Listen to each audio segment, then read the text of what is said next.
sig, ind om det er renset. Og når den bliver renset, jeg tror, de har forstået det, sæt dækkene på.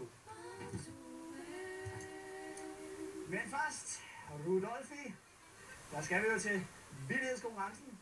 For de mindste, take it away.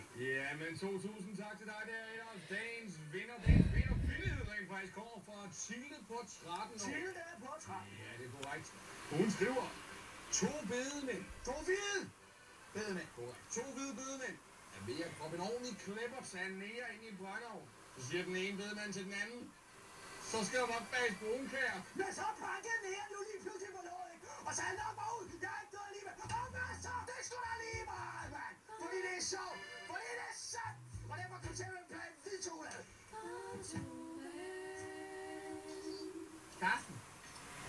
Karsten? Karsten, kom så! Hvor fanden vil du af? Undskyld. Det er fordi, jeg skulle lige hænge vasketøj op også.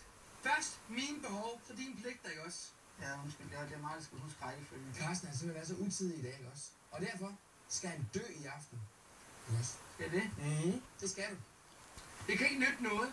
Hvis den ikke gør, som jeg siger, så går det ud over baby, og så dør baby. Så dør baby. Ja. Og du skal dø nu. Så gå ud og grav din egen grav ude i haven, ikke også? Ja. Men inden du går, så skal du lige sige undskyld. Undskyld. Og til ham også. Undskyld. Sådan der. Afsted med dig. Ja. Og lige inden du dør, så giver man en par kærgården mere. Der vil være færdig den her. Ja. Det er bare lidt ærgerligt, at man skal dø. Man laver opførsel ordentligt, ikke også? Hvad er det, du hedder igen?